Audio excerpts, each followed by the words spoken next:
성경책 맨 뒤쪽 부분에 있는데요. 신약 성경 364쪽에 있습니다. 히브리서 10장 32절에서 39절까지의 말씀입니다.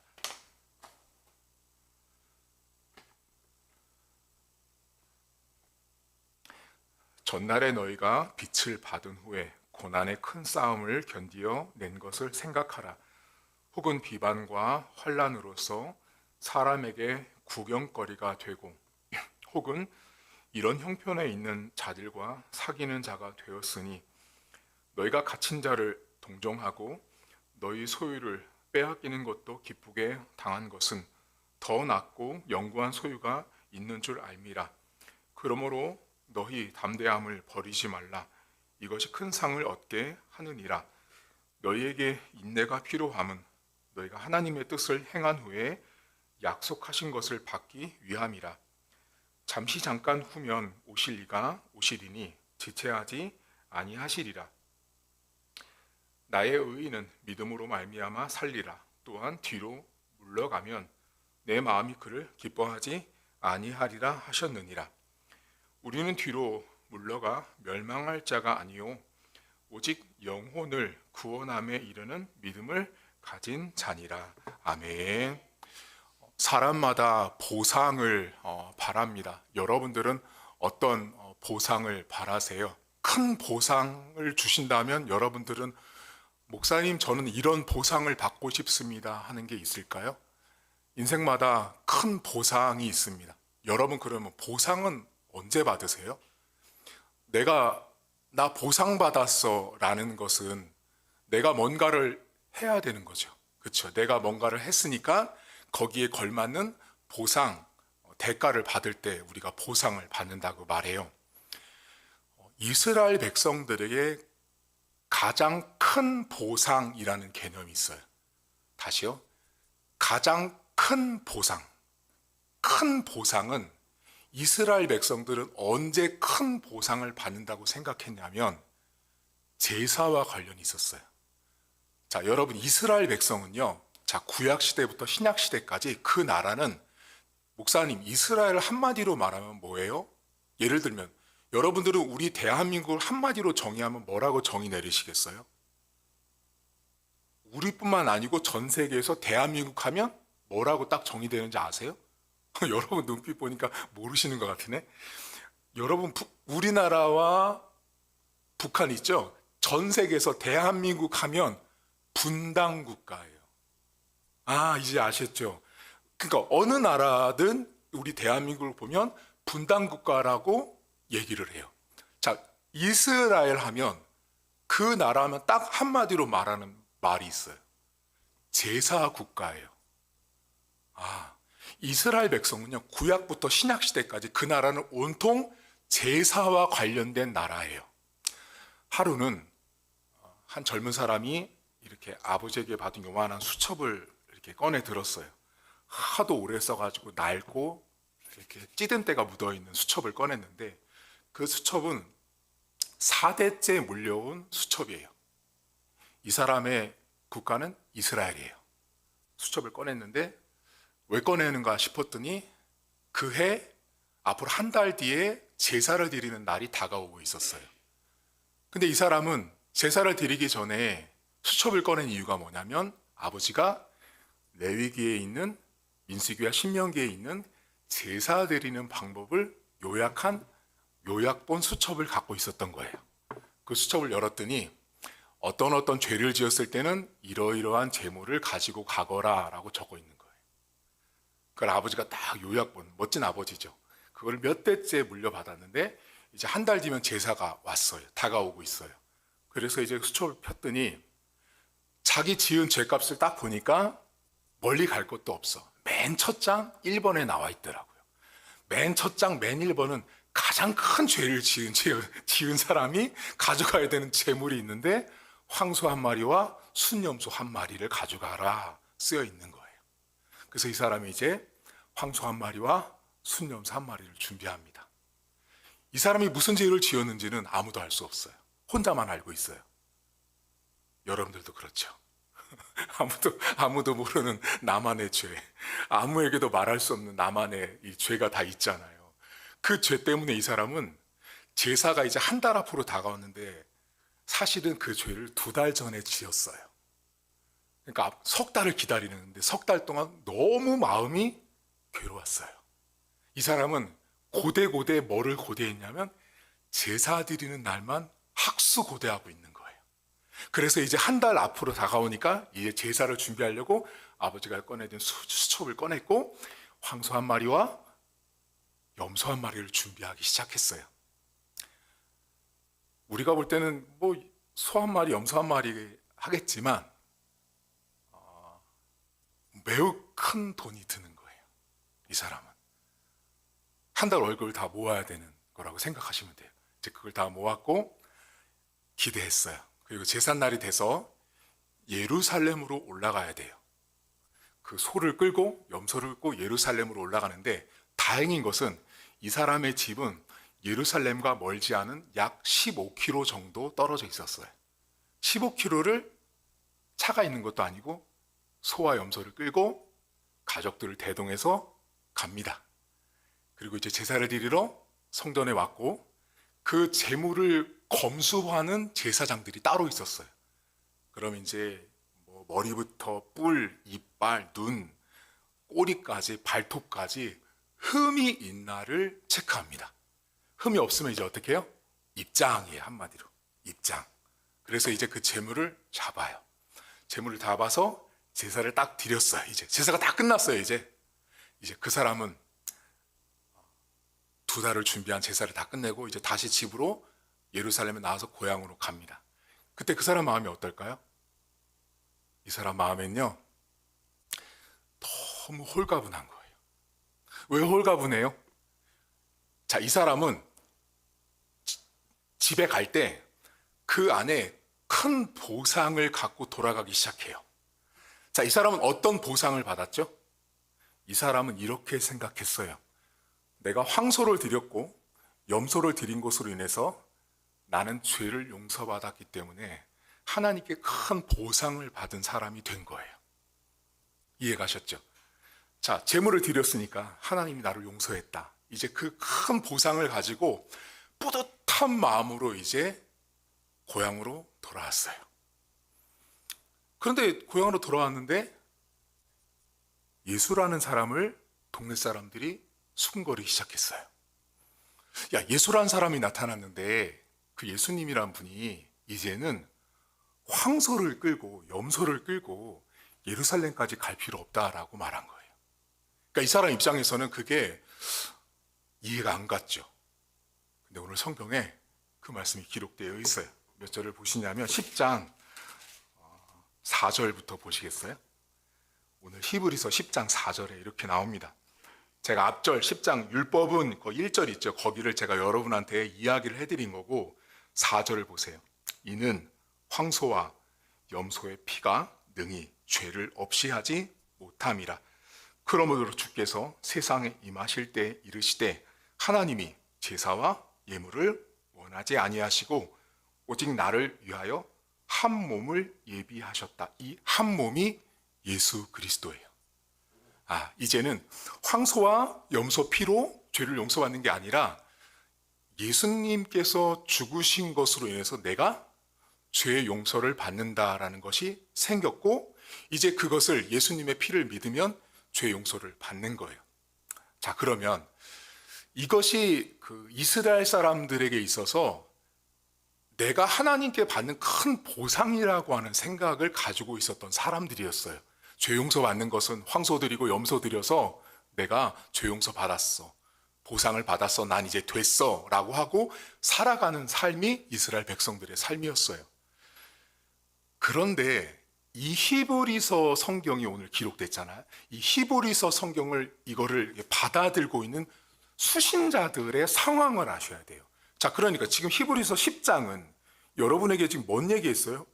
야, 이제는 황소나 염소 피로 안 되고 한 몸이신 예수님의 피로만 죄 용서 받을 수 있다라는 말을 지금 해주고 있다고요. 편지 안에. 그러면 편지라는 건 여러분 어때요? 제가 만약에 제가 편지 한 통을 썼어요. 제가 편지 한 통을 썼고 최 집사님부터 시작해서 쫙 여러분에게 편지 한 통을 다 돌렸어요. 그리고 여러분들이 그 편지 한 통을 가지고 집에 가서 읽을 때, 여러분이 편지를 읽을 때는 편지 내용은 하나지만 편지를 읽고 있는 여러분들의 상황은 다 다르죠. 자, 편지를 읽으려고 집에 갔는데 그 상황에 따라서 편지를 해석하는 게 달라지겠죠. 그러면 이 수신하고 있는, 히브리서를 수신하고 있는 사람들의 그때의 상황을 아셔야 이 성경이 말하고 있는 의미를 정확히 알 수 있어요. 자, 이 사람들의 상황이 여기 나오거든요. 오늘 읽은 본문이에요. 자, 10장 몇 절을 보시냐면 32절부터 보세요. 오늘 읽은 성경 본문 32절. 전날에 너희가 빛을 받은 후에 고난의 큰 싸움을 견뎌낸 것을 생각하래요. 혹은 비방과 환난으로서 사람에게 구경거리가 됐던 일을 말해요. 그리고 혹은 이런 형편에 있는 자들과 사귀는 자가 되었던 것도 말해요. 34절. 너희가 갇힌 자, 이거 감옥에 들어가 있는 사람들이에요. 복음을 전하다가 감옥에 갇힌 자들을 동정도 했어요. 너희 소유를 빼앗기는 것도 기쁘게 당한 것은 더 낫고 영구한 소유가 있는 줄 안다라는 말을 해요. 자, 여러분 지금 이 본문을 보시면 큰 고난이 있는 거예요. 그리고 사람들에게 구경거리가 되어 있어요. 고난이 있고 구경거리를 당하고 있는 사람들이 현재 히브리서 성경을 받아든 그 당시 독자들의 형편과 상황이었어요. 고난이 있는 거예요. 어려움이 있는 상황에 이 히브리서 성경을 수신자들이 받아들고 있어요.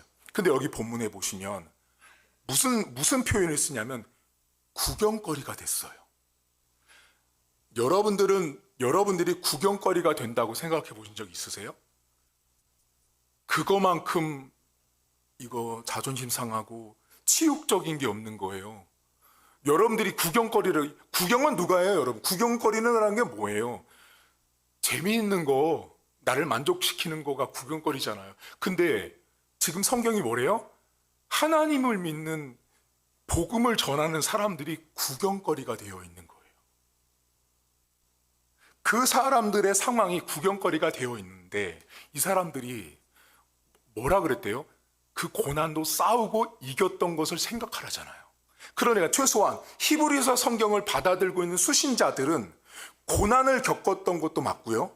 구경거리였던 것도 맞고요. 근데 그 고난과 구경거리 속에서도 고난을 헤쳐나갔던 것도 맞아요. 그리고 그 가운데 복음을 전하 감옥에 들어가 있는 사람들도 동정하고 같은 연민을 가졌던 것도 맞아요. 근데 여기에 결정적인 게 하나 나오죠. 다 빼앗기죠. 여기 본문에 재산을 다 빼앗겨요, 여러분. 여러분 1세기 당시에는요, 내가 예수를 믿잖아요. 여러분들 재산이 얼마인가요, 지금? 여러분들이 갖고 있는 재산이 다 있잖아요. 그 재산을 예수 믿으면 다 빼앗았다고요. 용납되세요? 용납이 안 되죠. 근데 그때는 내가 예수 믿는 것 때문에 잡혀가서 감옥 들어가서 그 재산 다 몰수해도 아무 소리도 못했어요. 지금 성경에 재산을 다 빼앗겼다고요. 여러분 재산을 다 빼앗기면 요즘은 어때요? 이거 못 살죠. 네. 제가 예전에 사역을 할 때 어떤 분이 사기를 당하셨거든요. 사기를 당하셨는데 한두 푼이 아니었어요. 꽤 많은 돈을 사기를 당했는데 그런 사기 당하면 흔히 여러분들이 하는 말로 화병이 생기신 거예요. 화병이. 화병 겪어보셨어요? 화병들이 다 한 번씩은 사람들마다 생기는데 화병이 나서 이분이 화병을 풀려고 한의원도 가보고 뭐도 가지만 해결이 안 되는 거예요. 근데 그분이 화병이 풀리는 날이 오더라고요. 언제 화병이 풀리는지 아세요? 그 사기꾼을 잡았어요. 그 사기꾼도 잘 도망다니지 잡혔어요. 잡혀가지고 그 집을 갔더니 아주 호화롭게 살고 있는 거예요. 그래서 법적인 조치를 해가지고 빼앗겼던 돈을 다 빼앗았거든요. 근데 아이고 한의원을 안 가도 화병이 다 나았더라고요. 자기가 힘들었던 거 돈을 다 찾으니까 화병이 다 사라졌던 거예요. 자, 여러분, 재산을 다 빼앗겼는데 우리 같으면 어때요? 재산 다 빼앗기면 사람 마음에 드는 건 딱 하나죠. 낙심하고 좌절해요. 이번 주에 저희 큰아들이 지갑을 잃어버렸거든요. 미안해, 이거 상의도 없이 지금 저작권 얘기도 안 하고 미리 얘기. 저희 아들이 지갑을 잃어버렸어요. 근데 제가 지갑을 잃었다는 소리를 듣는데 제가 마음이 이렇게 미어지는 거예요. 제 마음이 느낌 아시겠어요, 여러분? 아들이 지갑을 잃어버렸는데 제가 마음이 너무 막 쓰린 거예요.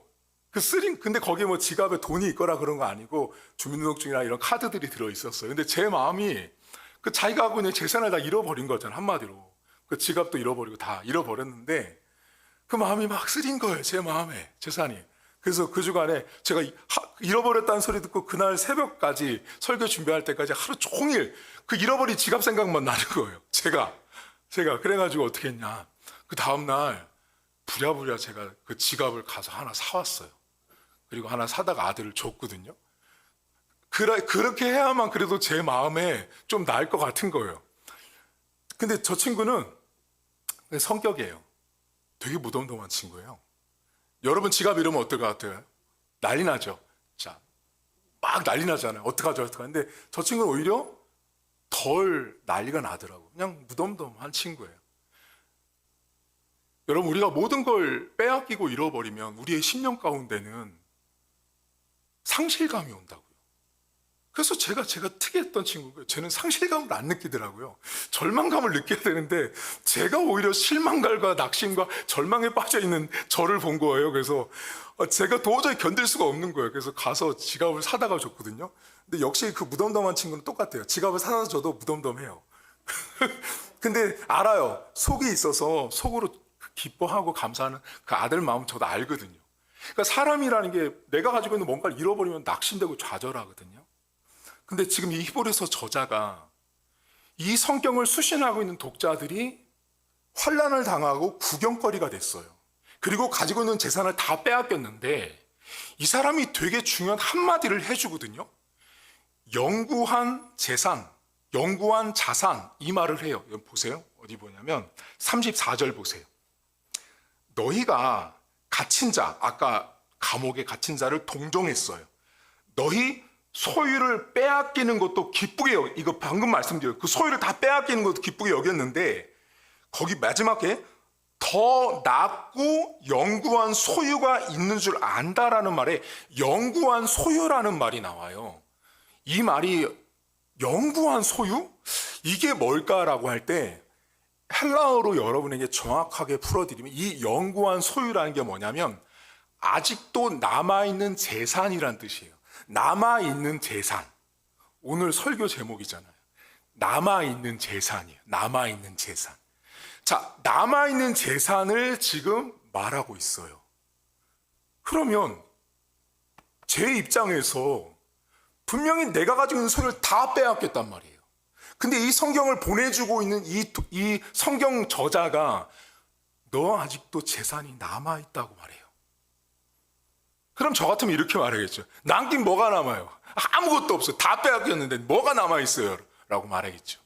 지금 이 아직도 남아있는 재산이라는 걸 왜 말해줄까요? 이게 이 남아있는 재산이 뭐를 뜻하냐면 아까 앞에 말했던 여러분, 이스라엘 사람들은 황소들이고 염소들이어서 내가 큰 보상을 받았다고 하는 확신이 있었어요. 근데 예수님 오셔서 마을 다니면서 그거 이제 필요 없고 예수님의 피값을 믿으면 구원받고 죄 용서 받는다라는 걸 알려주신 거예요. 남아있는 재산이 뭐냐면 너 예수님 믿어서 너가 죄 용서 받았다고 하는 그 확신, 그게 믿음, 그게 그 사람이 가지고 있는 남아있는 재산이에요. 다시 말하면 히브리 성경을 받아들고 있는 사람들은 너무 고난스러운 거예요.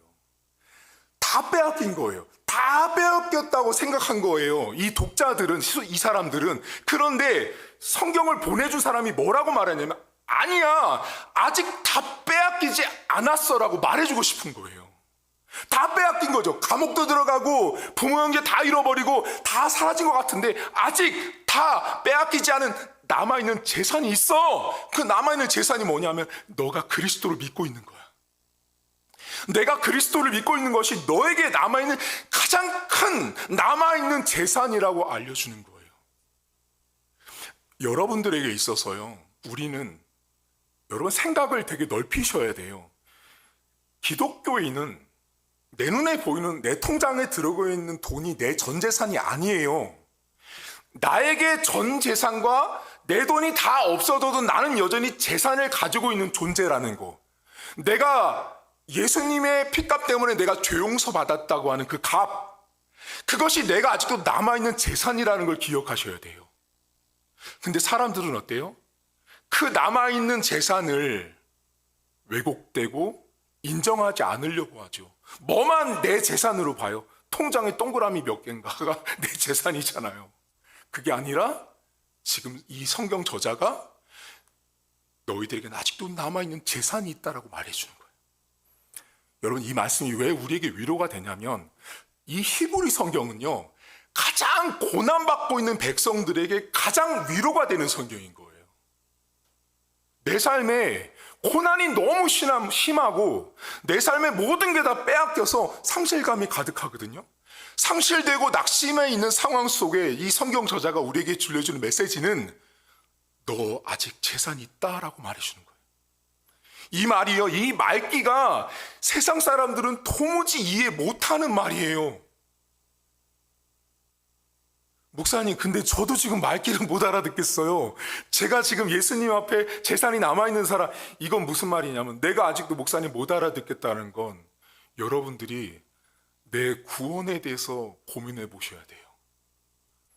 내가 돈이 없어도요, 내가 구원받은 것 때문에 남아있는 재산이 아직도 있다라고 하는 이 성경 저자의 메시지가 내 안에 확인되고 확증되고 믿어지잖아요. 그 사람은요, 돈 없어도 행복한 사람이에요. 여러분, 왜 세상 사람들이 기독교인들을 보고 저 사람들 특이하다고 말하는지 아세요? 전혀 기쁜 날이 아니거든요. 감사한 날이 아닌데 기뻐한다고요. 감사할 거리가 없는데도 감사하고 기뻐하잖아요. 여러분 삶에 돈 없죠. 누가 억만장자겠어요, 여러분, 세상에. 근데 하나님의 백성들에게 있어서 다 없어져도 아니요, 하나님 백성은 절대 없어지지 않는 게 있다고요. 그게 뭐냐면 내가 예수님 때문에 구원받았다고 하는 그 보상, 그 확신, 그 믿음은 못 뺏긴다고요. 안 뺏긴다고요. 여러분들의 구원은 뺏긴 적이 없다고요. 죄 많이 짓죠. 제가 늘 말씀드리잖아요. 여러분들이 여기 교회에 오기 전까지요, 일주일 동안 수억만 가지의 죄를 짓고 여기 오신다니까요. 수억만 가지의 죄를 짓고 여기 와요. 오죽하면 존 칼빈이 인간은 24시간 동안 죄만을 생산하는 공장이라고 딱 말하잖아요. 얼마나 죄를 많이 지었으면 멈추지 않고 죄를 짓는 거예요. 근데 그렇게 죄를 지어도요, 안 뺏기는 게 있다고요. 여러분 구원받은 거예요. 근데 여러분에게 계속해서 이렇게 음성이 들려올 수 있어요. 네가 이러고도 교회 다니는 사람이냐? 네가 이러고도 구원받았다고 확신할 수 있느냐? 그 누가 하는 소리냐면 사단이 하는 소리예요. 하나님은 절대로 우리에게 한번 예수를 딱 믿잖아요. 그 믿는 순간 이후부터 내가 그 어떤 죄를 지어도요, 여러분의 죄를, 여러분의 구원을 그 죄 때문에 없어, 무효라고 말하지 않는다고요. 그게 절대로 빼앗기지 않는 재산, 자산이에요. 그러니까 여러분들에게 항상 제가 늘 말씀드리지만 죄 지을 수 있어요. 왜? 여러분들과 저는 죄인이에요. 원래 죄를 짓는 존재라고요. 죄인이에요, 죄인. 나 죄 안 지어야지, 깔끔해야지, 순결해야지. 아니요. 여러분 아침에 옷 입고 나갈 때 오늘 아침에 일어나서 샤워도 하고 속옷도 갈아입고 옷을 깨끗한 한 번도 입지 않은 옷을 입고 나간다고 쳤을 때 그날 그 옷에 먼지 한 톨도 안 묻어요? 그런 일이 어디 있어요. 사람은요, 다 죄를 짓고 사는 거예요. 죄인이라고요, 죄인. 근데 내가 죄를 짓는다고 해서 여러분들이 구원받은 것이 사라지지 않는다고요. 그게 내가 가지고 있는 사라지지 않는 남아있는 재산이에요. 재산. 여러분들은 재산을, 아주 귀한 재산을 이미 가지고 있는 분들이에요. 부부싸움 할 수 있습니다. 형제지간에 싸울 수 있습니다. 직장 동료와 싸울 수 있습니다. 관계 안 좋을 수 있습니다. 다 안 좋을 수 있고, 내가 그러면서도 내 마음 가운데 계속해서 자괴감이 들고 자책을 하죠. 너가 이러고도 교회 다니는 사람이냐? 너가 이러고도 신자냐? 너가 이러고도 크리스찬이냐? 근데 하나님은 그때마다 말씀하는 게, 넌 그래도 사라지지 않는 재산을 가지고 있는 존재라고 말씀하세요. 저와 여러분들은 다 빼앗겨도 안 빼앗기는 게 구원이라고요. 못 뺏는다고요. 뺏기고 한번 시켜보세요. 빼앗기는지 안 뺏기는지 해보고 싶으세요? 여러분 가서 제가 수억이라고 하면 그럼 수십억 개의 죄를 지어보세요. 그 구원이 바뀌나? 안 바뀝니다. 못 빼앗는 거예요. 그걸 오늘 히브리서 성경 저자가 고난받고 있는 성도들에게 말해준 거예요. 그러면 이게 우리에게 매우 중요한 메시지예요. 저와 여러분들은 오늘을 살면서 다 고난 속에 있어요. 여러분 고난 없는 분 계세요? 다 고난 받잖아요. 고난이 다 있단 말이에요. 내가 다 고난을 받는데, 어려움을 겪을 때 여러분 안에 하나님이 나에게 너 여전히 남아있는 재산이 있는 존재라고 나를 불러주시고 나를 기억해 주신 하나님을 보셔야 된다는 거예요. 다 빼앗긴 거 아니에요. 다 상실된 거 아니에요. 낙심하지 말고 좌절하지 마시라고요. 우리 인간처럼 낙심과 좌절이 그렇게 빠른 사람들이 없어요. 조금만 잘못하면 내가 막 큰 일을 겪은 것처럼 쉽게 나락으로 빠져드는데 그럴 필요 없어요. 여러분들은 아직도 남아있는 재산이 많은 분들이세요. 목사님, 그래도 저는 돈이 좋아요. 아니요. 돈은요, 죽을 때 절대 못 가져가요. 제가 장례를 많이 해봤잖아요. 제가 여러분들은 소천하신 분들을 누구만 보는지 아세요? 여러분들은 소천하신 분을 누구만 볼 수 있냐면 여러분의 직계 가족밖에 못 봅니다. 맞죠? 목회자들의 특권이 뭔지 아세요? 내 직계 가족이 아닌 수많은 영혼들을 입관 예배할 때 들어가서 봐요. 그건 무슨 말이냐면 여러분들은 평생 못 보는 죽은 사람의 얼굴과 모습을 저는 엄청나게 많이 봤단 말이에요. 근데 제가 딱 두 가지로 나눠지거든요. 예수 믿다 돌아가신 분과 예수 안 믿고 돌아가신 분의 입관의 모습이 다릅니다.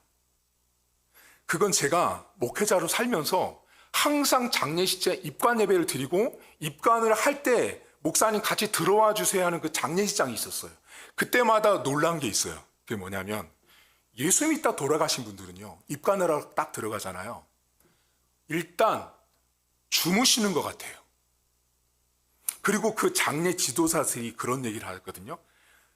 예수 믿다가 돌아가신 분들은 자신들이 입관을 하기 위해서 이렇게 염을 하잖아요.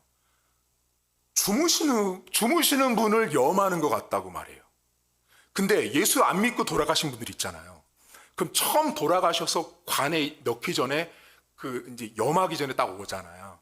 그러면 일단 피부 톤이 다르대요. 죽기 싫어서 그 온갖 힘을 다 써서 몸에 피가 몰려 있어서 전체적으로 피부가 까만 톤을 띠는 거예요. 다르죠. 그러니까 이 사람은 죽어도 천국 가니까 편안한 거고요. 이 사람은 죽기 싫은 거예요. 죽은 다음에 사람을 보면 완전 달라요. 저는 제 눈으로 직접 봤기 때문에 분명히 말씀드릴 수 있어요. 여러분들은 남아있는 재산을 가지고 있는 되게 귀한 분들이세요. 돈으로 여러분들을 정의 내리지 마세요. 여러분들이 가지고 있는 재산과 돈으로 나를 정의 내리지 말라고요. 여러분들을 정의 내리는 기준과 출발과 과정과 끝은 구원이에요, 구원. 내가 하나님의 백성으로 구원받았다라는 게 나를 정의 내리는 기준이지, 내가 돈을 얼마 벌어, 나 지금 돈 얼마 있어, 나 빚이 얼만데 이거 어떡하지가 여러분들이 정의 내리는 기준이 아니라고요. 나는 구원받은 백성이라는 사실을 기억하셔야 돼요. 내가 가지고 있는 돈이 내 재산이 아니라 내가 구원받은 백성이라고 하는 것이 나의 영원한 재산이라는 사실을 기억하시고 하나님 앞에 담대하십시오. 당당하십시오. 그리고 그렇다고 또 막 죄 지시면 안 돼. 내가 그렇게 구원받았지만 막 죄 짓는 게 아니고 제 의도를 아실 거예요. 그만큼 내가 귀하다고요. 저도 귀하고 여러분들도 다 귀하다고요. 그렇게 귀하기 때문에 이번 주도 나를 소중히 여기시고 상대방을 소중히 여기시고 돈으로서 뭔가를 평가 내리지 말고 내가 구원이라고 하는 값을 얻어서 내가 사라지지 않는 여전히 남아있는 재산을 가지고 있다라는 그 정체성, 그 자긍심, 그 믿음으로 이번 한 주를 살아갈 수 있기를 주의 이름으로 축복합니다. 이 시간 우리 한 가지만 놓고 기도하겠습니다. 기도하실 때 하나님, 저는 구원받은 백성입니다.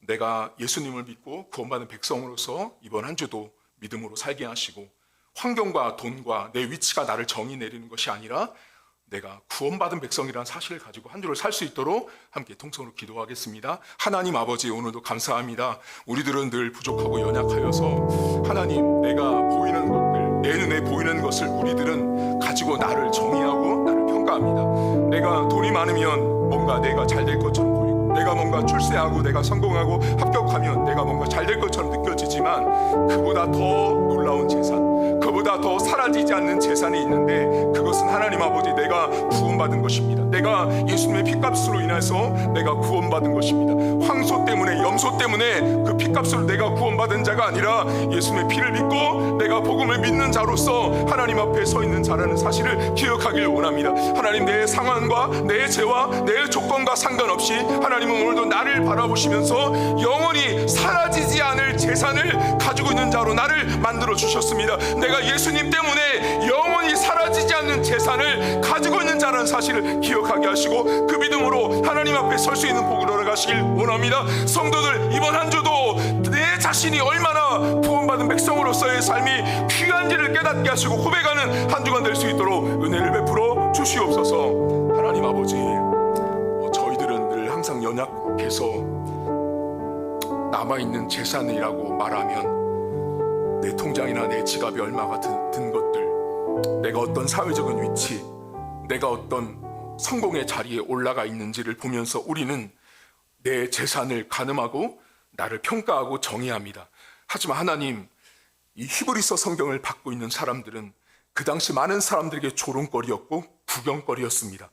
심지어 자신들이 가지고 있는 것도 다 빼앗기는 상황 가운데 있었지만 그렇게 고난받고 어려움 가운데 있는 성도들에게 이 히브리 성경을 쓴 저자는 너희들은 사라지지 않는 재산을 이미 가지고 있는 존재라는 사실을 다시 한번 알려주면서 그 고난의 시점을 능히 극복할 수 있다라고 알려주고 있습니다. 하나님, 우리의 눈과 우리의 마음과 우리의 시선과 우리의 태도가 내가 가지고 있는 재산에 있지 않도록 도와주시고 내가 처해 있는 환경에 있지 않도록 도와주시길 원합니다. 나를 정의하는 기준은 황소 때문에, 염소 때문이 아니라 그리스도의 피값 때문에 내가 하나님의 자녀가 되고 백성이 되었다라고 하는 그 정체성, 그 정의, 그 사라지지 않는 재산을 내가 가지고 있는 존재라는 사실을 믿고 이번 한 주를 살아갈 수 있도록 하나님 도와주시옵소서. 나는 하나님 앞에 구원받은 백성이요, 내가 예수님을 믿기 때문에 그 어떤 자도 내가 받은 구원을 빼앗지 못한다는 사실을 기억하길 원합니다. 내가 아무리 큰 죄를 지었을지라도